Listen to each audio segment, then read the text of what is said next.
África ya no ruega ni espera. Ahora dicta el precio y las reglas. ¿Estás listo para el giro que sacude al planeta? Los mercados globales contienen el aliento. Por primera vez en la historia reciente, el cacao africano supera los $6.000 por tonelada y el cobalto alcanza los 82.000. Europa, Asia y América asisten atónitas mientras 10 naciones africanas trazan una línea clara. Nunca más materias primas sin procesar. Nunca más riqueza exportada sin valor añadido local. Desde el Congo hasta Ghana, presidentes y ministros han firmado decretos inquebrantables. Quien quiera oro, cacao o cobalto africanos deberá invertir, crear empleos y someterse a las nuevas reglas del continente. El mensaje no admite interpretaciones. África exige respeto y participación real en su propio destino. El terremoto ya sacude las bolsas de Londres y Nueva York. Corredores y analistas recalculan frenéticos, mientras los grandes inversionistas, antes confiados, se preguntan si lograrán adaptarse a este orden inédito. El miedo se mezcla con la fascinación. África ha dejado de aceptar condiciones, ahora las impone. Nunca antes el almacén del mundo se había revelado para convertirse en su taller, reclamando dignidad y valor añadido. Ignorar esta transformación es arriesgarlo todo. Tu poder adquisitivo, tu empleo, tu futuro.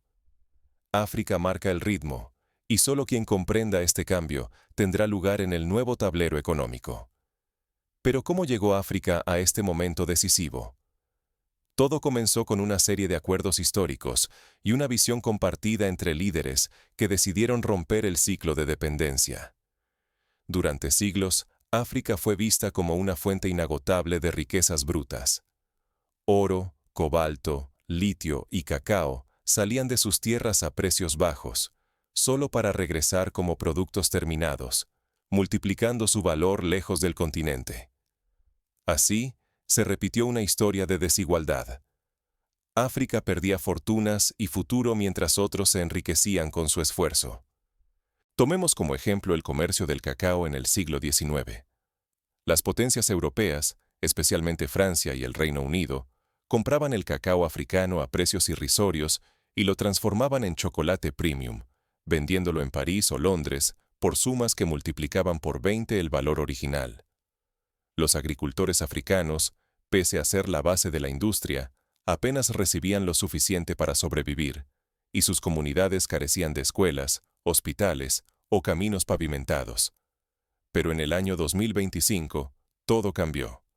La paciencia de África se agotó, y con ella, la época de resignación. País tras país comenzó a trazar líneas rojas. Si quieres nuestros recursos, transfórmalos aquí, invierte aquí, respeta aquí. Zimbabue fue uno de los primeros en rebelarse. En el año 2022, prohibió la exportación de litio sin refinar. La norma se endureció en el año 2025. Ya no bastaban promesas, solo hechos. Empresas extranjeras tuvieron que construir plantas, crear empleos y dejar valor en suelo africano. Como ejemplo concreto, la empresa china Zhejiang Huayu Cobalt se vio obligada a asociarse con una compañía local y construir una planta de procesamiento en las afueras de Harare. Esto no solo generó cientos de empleos directos, sino que abrió oportunidades para pequeñas empresas de transporte, servicios de mantenimiento y alimentación que antes no existían. Namibia siguió sus pasos. En el año 2023, bloqueó la salida de minerales esenciales sin procesamiento local. Manganeso, grafito, tierras raras. Nada saldría sin ser transformado primero. Los horizontes industriales de Windhoek cambiaron, y la economía local también. En Swakopmund, por ejemplo, surgió el primer parque industrial de procesamiento de minerales del país. Jóvenes ingenieros que antes emigraban a Sudáfrica o Europa, ahora encuentran empleo en su propia tierra, contribuyendo al desarrollo nacional y especializándose en tecnologías limpias de extracción y refinado. El eco cruzó fronteras. En la República Democrática del Congo, Kinshasa fue aún más lejos. En febrero de 2025, el gobierno prohibió la exportación de cobalto sin refinar. El Congo, que controla más del 70% del cobalto mundial, exigió justicia. Ni un gramo más se iría sin agregar valor local. Los precios internacionales temblaron, pero el país no retrocedió.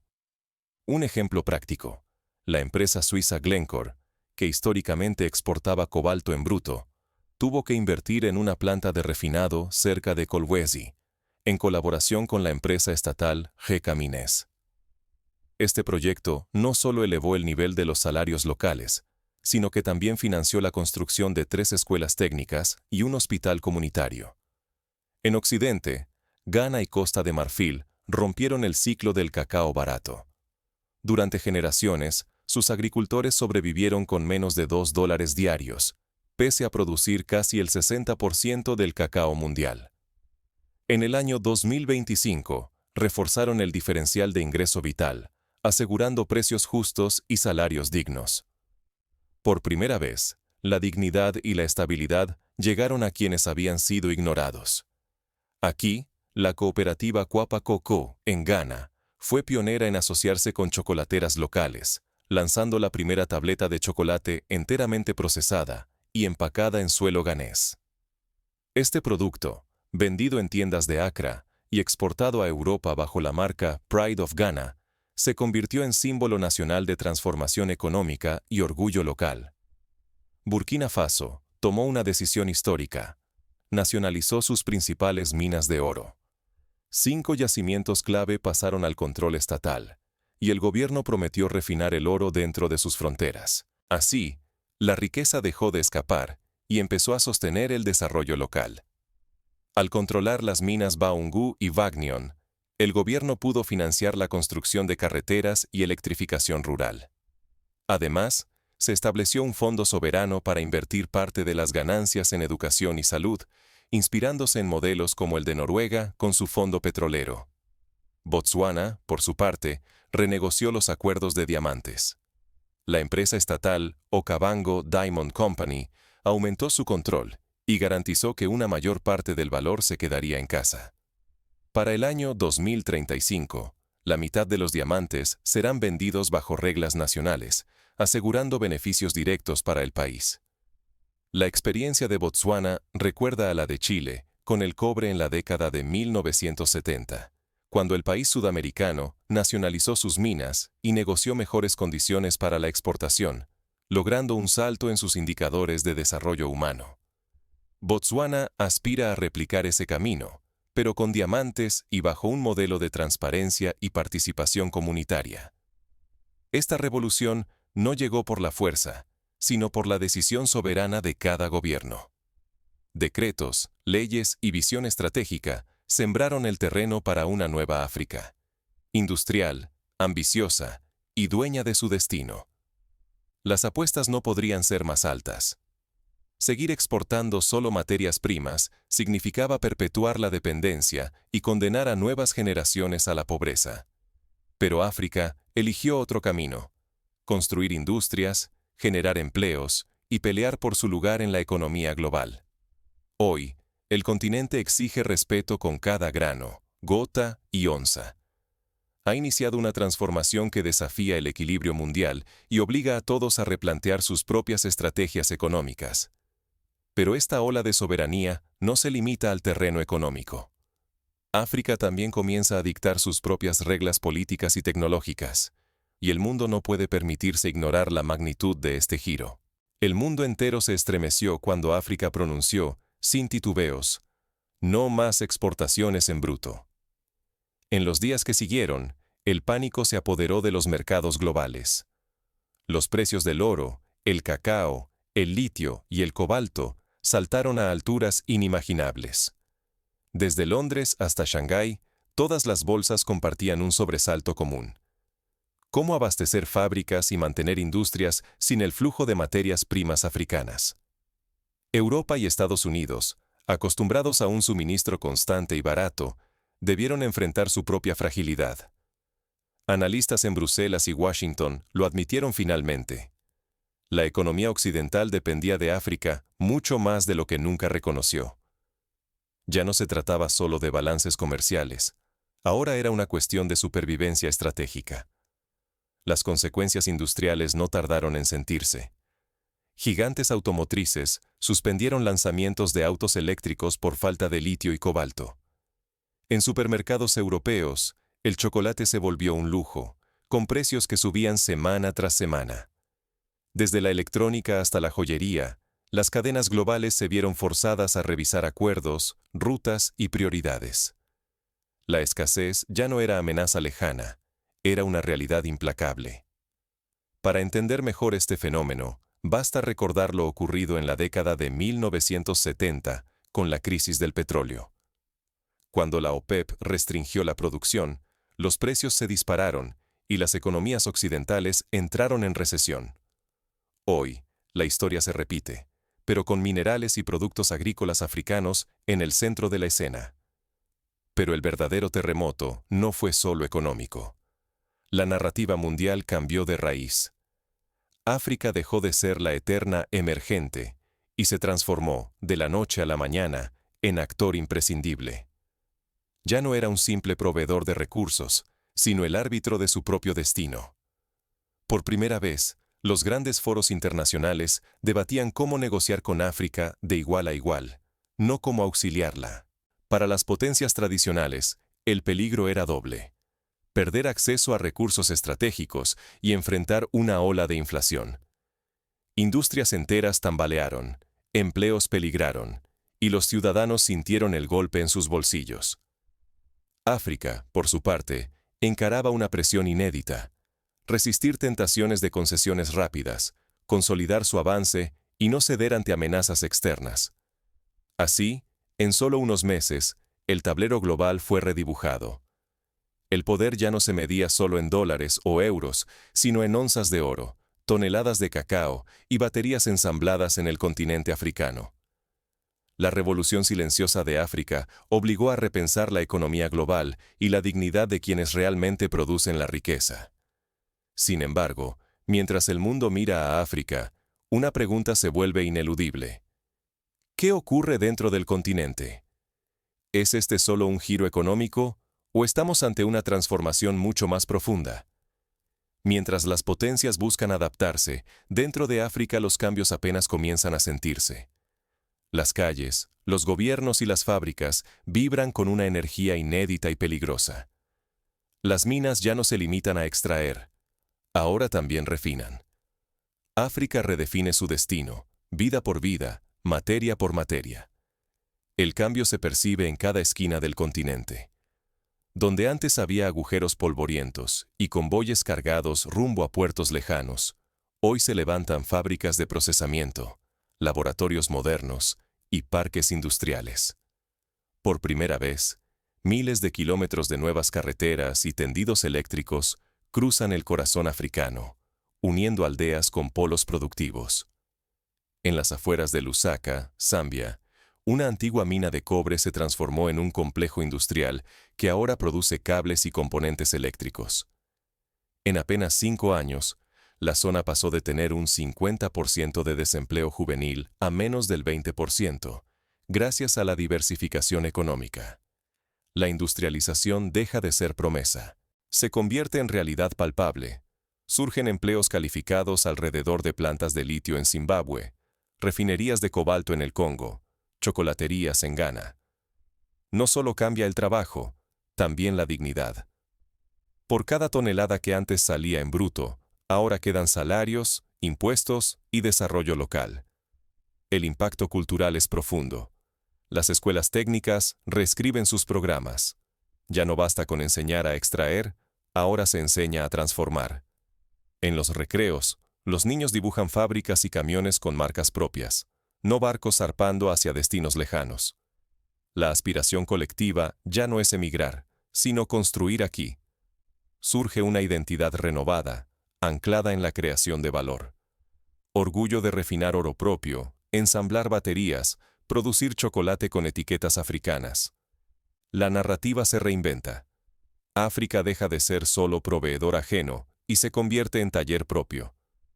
El relato colonial, de extracción y dependencia, se resquebraja ante la realidad de la autonomía productiva. Este nuevo paradigma atrae inversiones africanas que antes huían. Empresarios de Lagos viajan a Abidjan para asociarse en proyectos de cacao. Cooperativas de Nairobi invierten en plantas de procesamiento en Zambia. El capital deja de escapar. Ahora circula, se multiplica y se queda en casa. La cooperación regional se fortalece.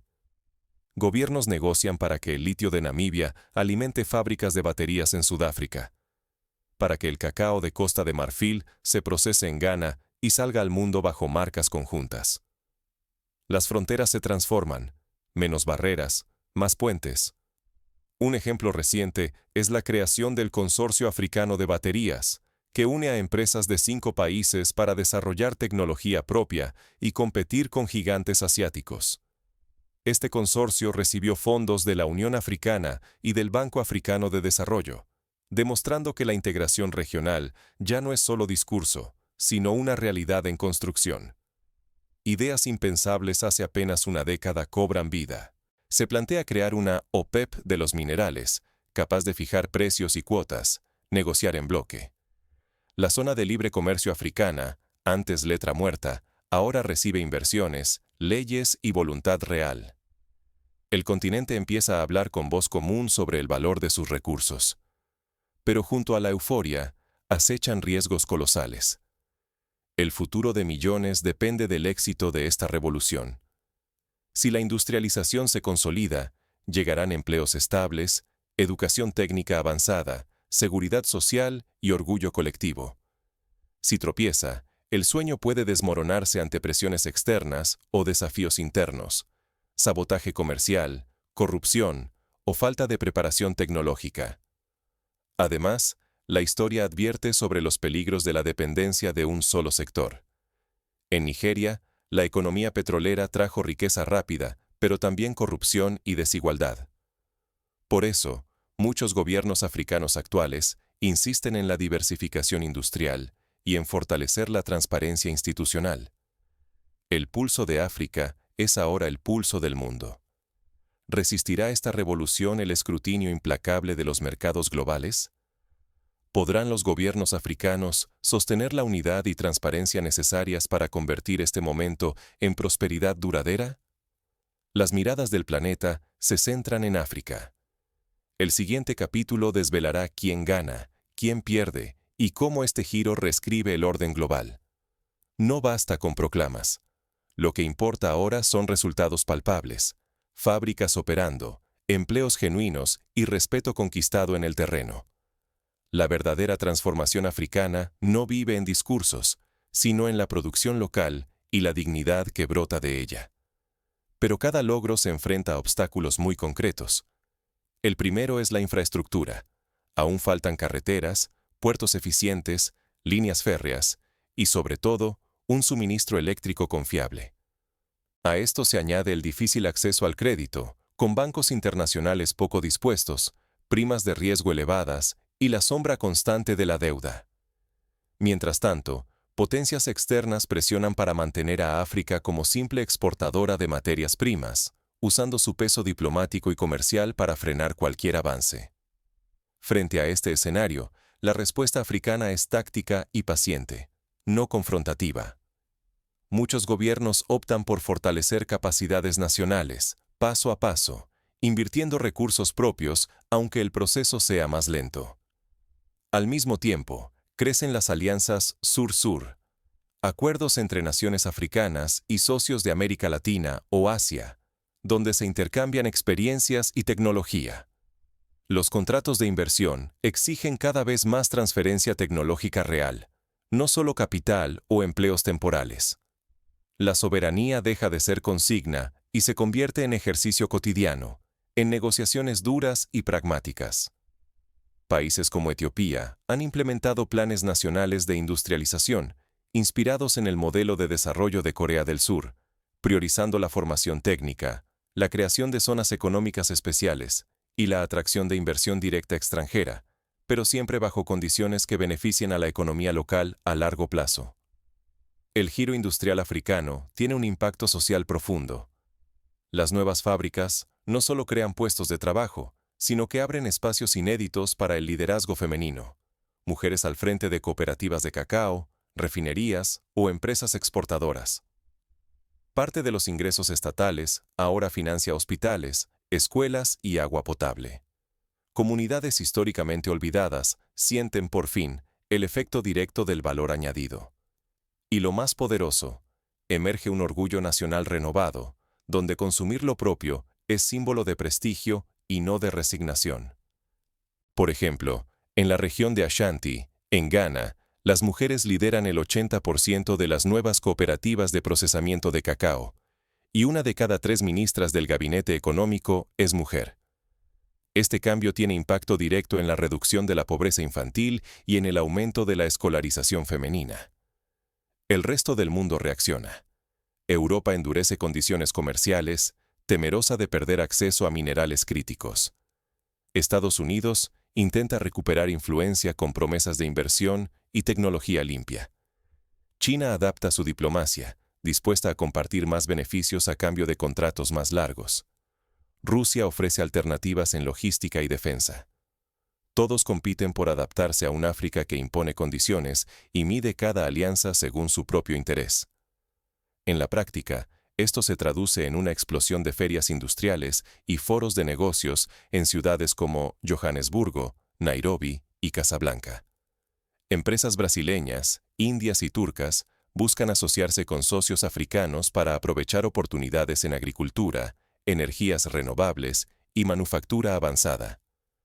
En este contexto, surge un nuevo lenguaje. La soberanía se vuelve experiencia mensurable. Ya no basta con contar toneladas exportadas, ahora importan los empleos, los salarios dignos y la capacidad industrial creada. Los indicadores de desarrollo se recalibran. El éxito no es solo crecimiento del PIB, sino cuánto valor queda en casa y cómo se reparte entre la población. Los gobiernos africanos también apuestan por la digitalización y la transparencia. Plataformas como GovChat en Sudáfrica permiten a los ciudadanos monitorear en tiempo real la ejecución de presupuestos y denunciar actos de corrupción. Este tipo de tecnología contribuye a una administración pública más eficiente y participativa. Todo está en juego. El destino de la industrialización africana puede inclinar el equilibrio global del siglo XXI y, como una onda expansiva, inspirar a regiones enteras de Asia, América Latina o Europa del Este. Quien ignore esta revolución silenciosa podrá quedar fuera del nuevo juego económico. Quien participe deberá aceptar reglas y desafíos inéditos. Así, el continente se aproxima a la pregunta inevitable. ¿Será este proceso irreversible o apenas comienza la verdadera batalla por el futuro económico africano? La respuesta a esa pregunta dependerá de cómo África maneje los desafíos internos y externos que se avecinan.